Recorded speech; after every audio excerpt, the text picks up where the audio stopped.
Heaven Waited, an Easter Story by Peter Leggetti. Read by Peter Leggetti. In memory. If you loved him, grieve here and hope. Angel stood in wonder at the throne of God. Surrounded as he was by all his friends and equals, he was still individually pierced to the core by his magnificent Creator's presence. He knew that everyone present, all the host, were feeling the same. A moment with God was enough to rattle all of one's elements. And Angel loved his Maker with all those very rattled fibres from his created core.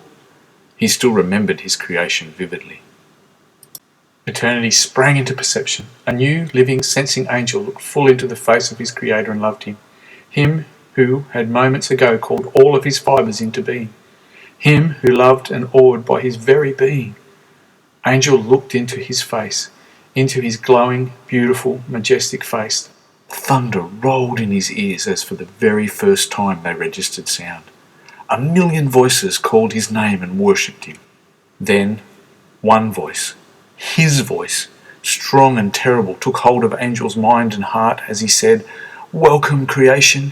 You are loved and I have work for you, much work for you. Behold the host of heaven thus far. Behold the host still coming." With that, Angel took in for the first time other sight.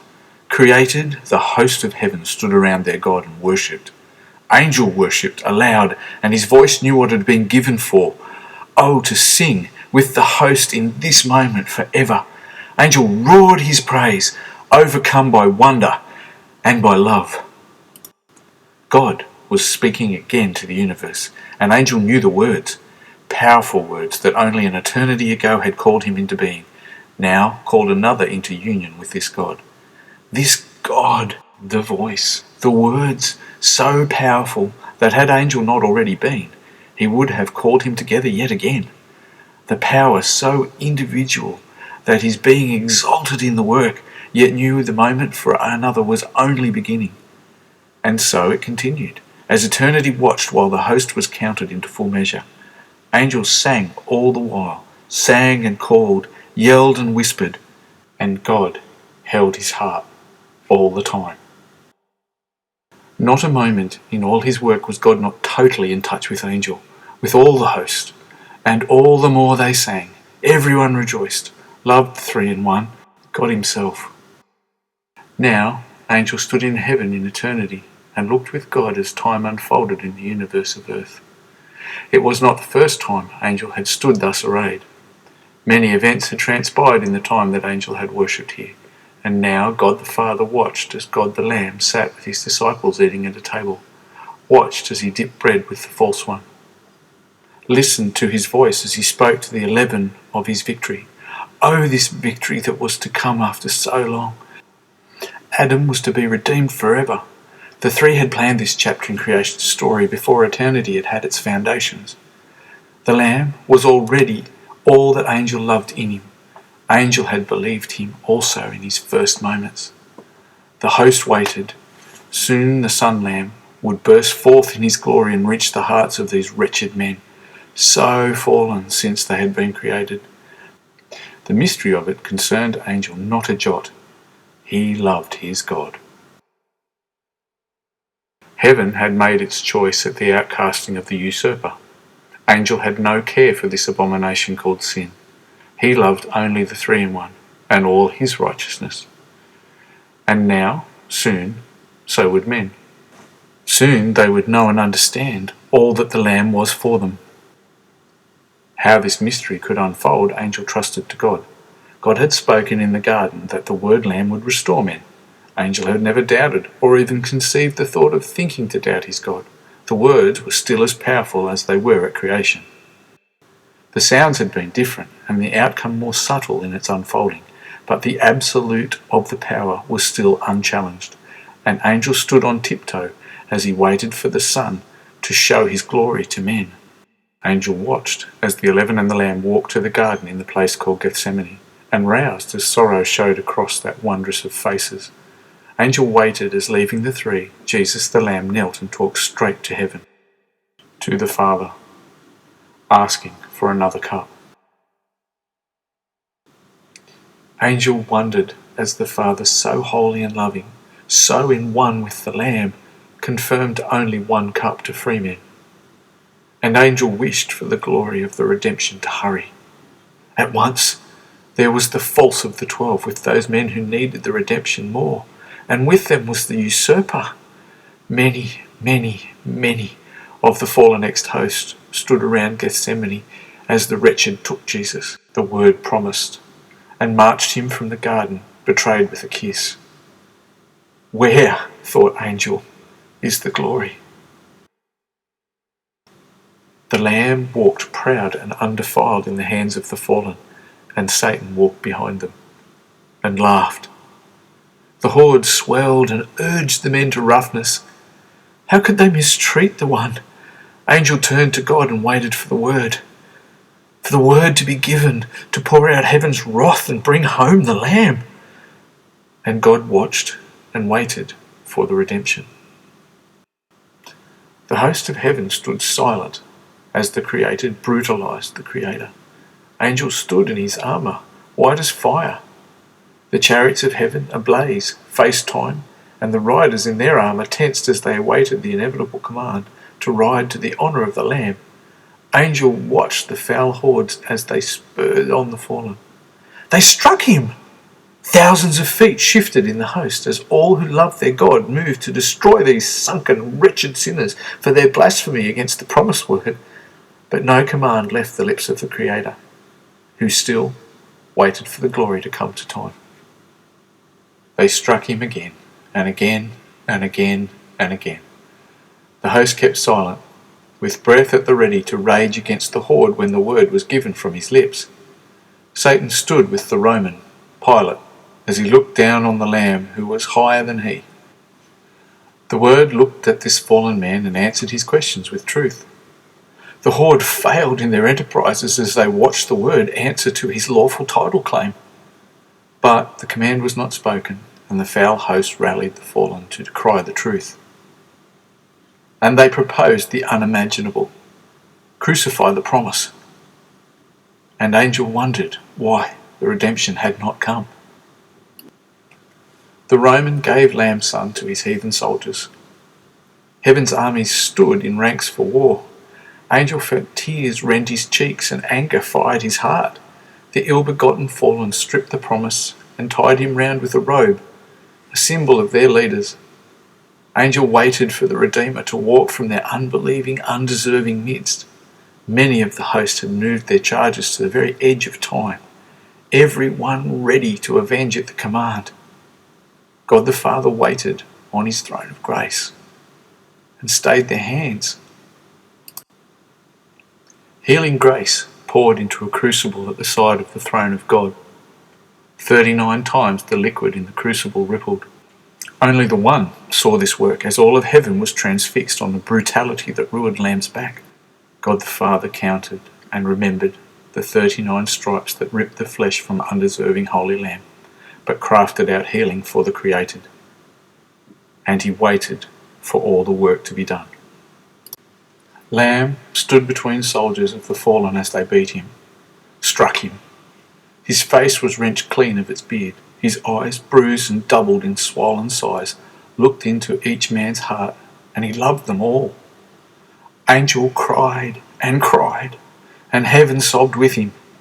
Even the greatest among them looked to the Father and then to the Son. Angel prayed for the work to be done. God, the Holy Creator, had decided on this way.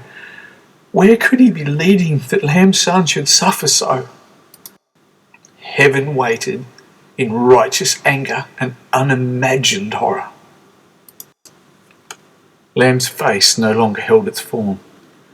Skin had swelled from blows repeated. Angel saw them all and wished to be allowed to hate man.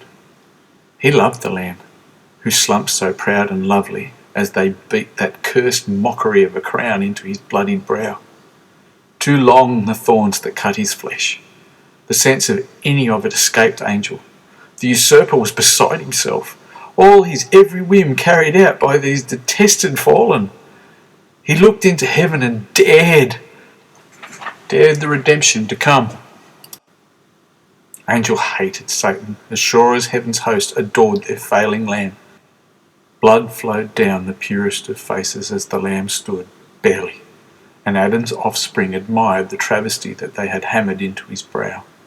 Then, to deepen the account of their destruction, they placed into Lamb's hand a reed, and bowed down, and hailed him, reviled him.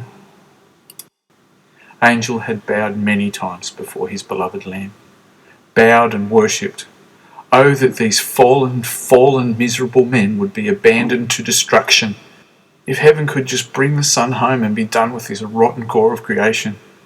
Angel knew that the Son had only to speak, and what a host would fall on these abominations to the holy. But Lamb kept his silence and waited for the work to be finished.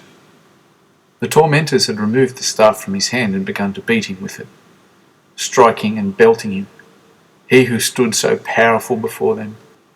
Angels all around had drawn their swords, weapons so sharp that they had been used when Egypt's firstborn had been slain in the night. Angel left his sword at the ready at his side. He looked at the face of his God and tried to see what he thought of this abomination. Surely his anger must burn these misbegotten away and cleanse creation of their blight. Spare Lamb, cried his heart. They had taken the Son and redressed him in his own familiar clothes that stuck to the ribbons that had once been Sunward's skin. Then, once again, they marched him off towards a doom that surely could not come. They placed a cross of the roughest construction onto his noble shoulders, no longer fleshed, and made him to carry it. Then Angel suspected what must be to come. Like the faithfulness to deliverance that Abraham had shown with Isaac, the Lamb would be delivered, and Angel waited for God's glory to be revealed. And so, to Golgotha. The skull of him so cherished by heaven still bled from the thorns thrust so unforgivingly into it. The horror of it tore at Angel's essence. Anyone assembled, and he most of all, would unhesitatingly have borne the scars and the burden that Lamb failed under. Off to the edges of time the ranks stirred, and swords clanked unchecked as the host stretched out arms to retrieve the beaten, beautiful Son. But not a sound left the mouth of God. No powerful words to reveal his glory. Instead, the fallen grabbed one of their own to make haste in traversing the distance that remained to Golgotha. Lamb stumbled on in all his majesty. Angel loved him with all his existence and trembled with anticipation of his deliverance. The unredeemable had massed upon the hill, bellowing their perverted torments at Lambward. The fallen grabbed him the moment the cursed tree landed on the ground. Angel inhaled sharply as they wrenched the ribbons of the promises tortured back along with his clothes. Naked they flung him, so high above all, down to the splintered wooden cross. His treasured striped back crashed against the unrelenting wood, and his brow bled freely as thorns burrowed deeper whacked hard against the grain. Angel could not speak, could not move or think. His heart thumped in his chest for escape. That he should have been created to witness the spars of steel that the Romans beat through the flesh and muscles in Lamb's hands. Not even the pounding of Angel's heart could disguise the striking of the nail that bonded the promise's heels one over the other into bloodied permanence with the cross. Then lifting his already submitted form, the reckless, stupid created pounded the cross upright into the ground, driving the entire weight of Lamb Promise's beaten body onto the iron that tied him to the cursed tree. Demons leaped and triumphed in their chorus, whilst the fallen made jokes before their Maker, and soldiers made more sport for themselves and gambled over his blood-stained garments. And Angel stood silent and pleading, and waited for he knew not what. 3 crosses crowned the skull hill, Golgotha. On one, a sinner hung and hurled abuse at the Lamb.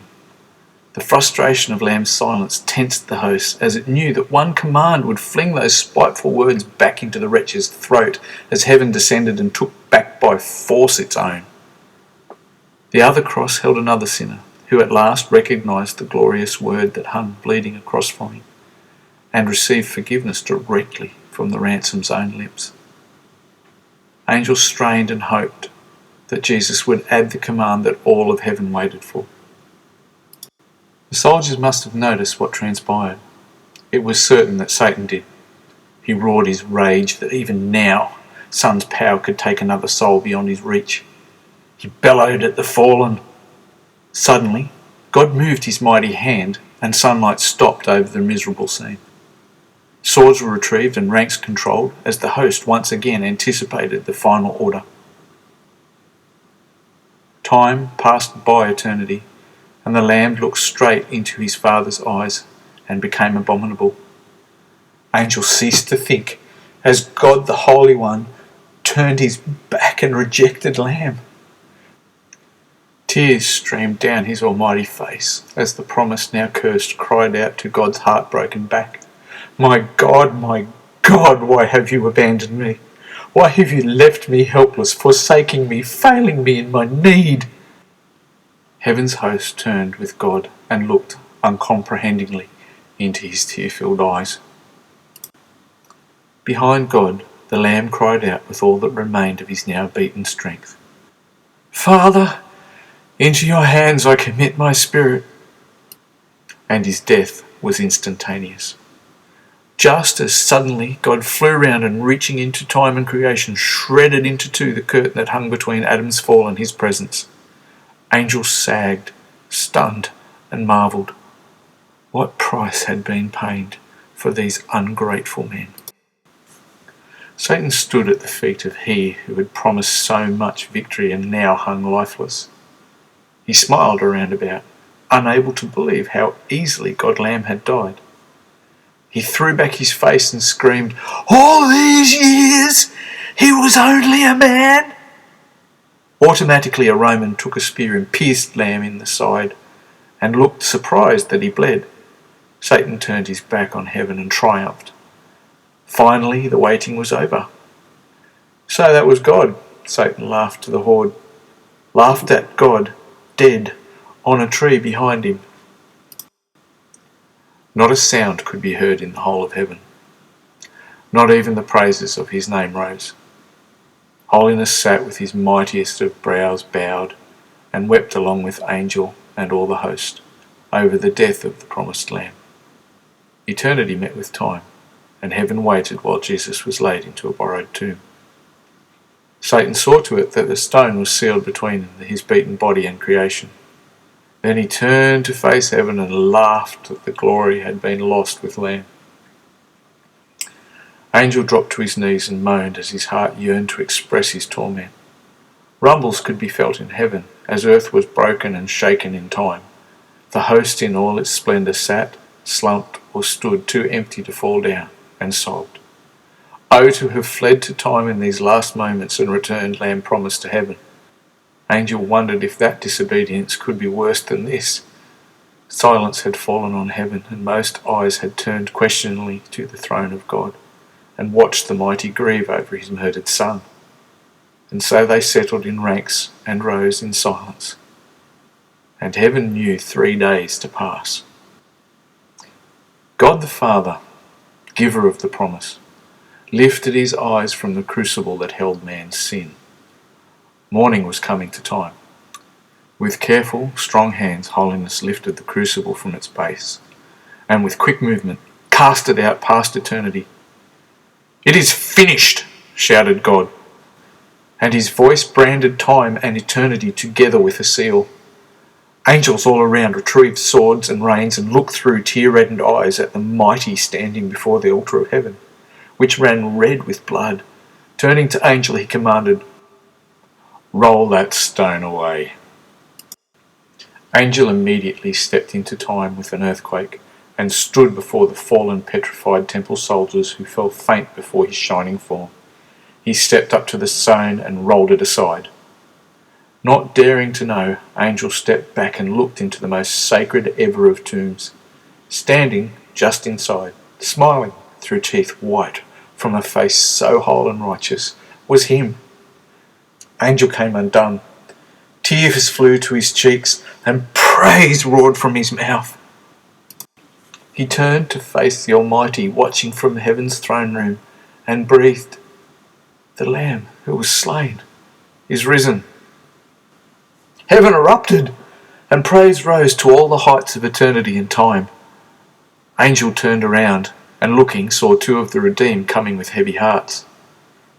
They did not know. They looked to him and fear gripped their hearts that should have felt the difference. If only their bodies were redeemable like their hearts. He spoke to them to spread the glory. Don't be afraid. I know you were looking for Jesus who was crucified, but he's not here. He's risen. Look, see the tomb where he lay is empty. Quickly, go tell the others. He's going to Galilee. You'll catch him there. He smiled his best heaven smile and hurried them on their way, daring to think the truth.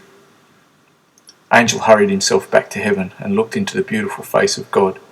He knew that glory was only beginning to come to men. Looking back, he watched as Jesus the Messiah revealed appeared to his loving friends among the redeemed men, and quickened their hearts and minds to his hero work.